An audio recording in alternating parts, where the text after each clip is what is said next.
कहानी है दो दोस्तों की। और उनकी दोस्ती की शुरुआत हुई थी अभी कुछ दिन पहले हॉस्पिटल के कमरे से, जहां पर वो दोनों एडमिट थे।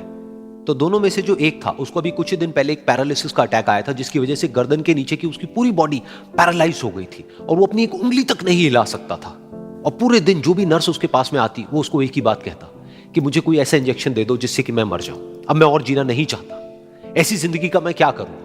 तो उसका जो दोस्त था उस कमरे में, क्योंकि वो चल फिर सकता था, तो रोज सुबह और रोज शाम को उस कमरे में खिड़की थी, उसके पास में जाकर के खड़ा हो जाता और अपने दोस्त को बताता कि उस खिड़की के बाहर क्या चल रहा है। बिल्कुल नीला आसमान है, सफेद बादल है, हल्की हल्की हवा चल रही है और कुछ पंछी उड़ रहे हैं। एक बहुत ही सुंदर बीच है जहां पर कुछ बच्चे मिट्टी के घरौंदे बना रहे हैं। कुछ लोग हैं जो वहां पर बैठे हुए बस समुद्र की लहरों को देख रहे हैं। कुछ लोग जॉगिंग कर रहे हैं, कोई एक्सरसाइज कर रहा है, कोई पतंग उड़ा रहा है।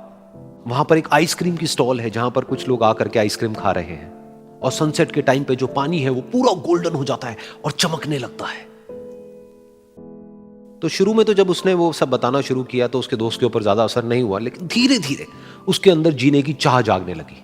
अब वो सुबह का इंतजार करने लगा कि जल्दी से सुबह हो और मेरा दोस्त मुझे बताए कि आज यहां पर क्या हो रहा है। कुछ दिन तक ऐसे ही चलता रहा। फिर एक दिन जब वो सुबह उठा तो उसने देखा कि सामने वाला बेड खाली है। फिर उसने नर्स को बुलाया और उससे पूछा कि क्या वो डिस्चार्ज हो गया है। तो नर्स ने कहा कि आपको तो उन्होंने बताया होगा, उनके पास कुछ ही दिन बाकी थे और कल रात को ही उनकी डेथ हो गई है। ये सुन करके उसके अंदर की उम्मीद पूरी तरह से टूट गई, क्योंकि सिर्फ उसका दोस्त ही था जिसने उसको बाहर की दुनिया से जोड़ा हुआ था, जिसकी वजह से वो जान पाता था कि बाहर क्या हो रहा है और ये दुनिया कितनी खूबसूरत है। तो कुछ दिन तक तो वो रोता रहा और उसने जीने की चाह छोड़ दी। लेकिन दूसरी ही तरफ से उसके अंदर कहीं ना कहीं एक नई चाह पैदा हुई कि काश मरने से पहले एक बार मैं खुद अपनी आंखों से देखूं इस खिड़की के बाहर कि दुनिया कैसी है। जैसे जैसे उसकी ये चाह बढ़ने लगी, उसको अपने अंदर एक अजीब सी एनर्जी महसूस होने लगी। और फिर एक दिन उसने अपनी पूरी ताकत लगा दी और किसी तरीके से वो बेड से नीचे गिरा और पकड़ पकड़ करके किसी तरह से उस खिड़की तक पहुंचा।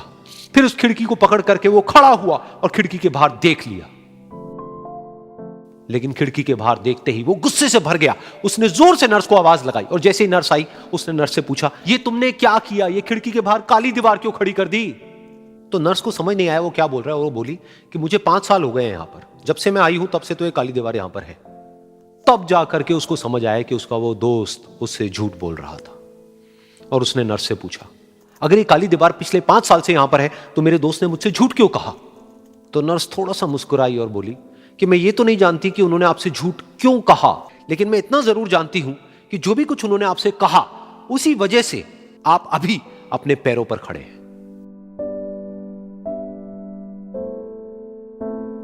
तो इस कहानी से हमको यह सीखने को मिलता है कि जो हमारे शब्द हैं, जो हमारे वर्ड्स हैं, जो हम अपने मुंह से बाहर निकालते हैं, उसमें इतनी पावर है जिसकी कोई हद नहीं है। वो किसी आदमी को गिरा भी सकते हैं और उसको उठा भी सकते हैं।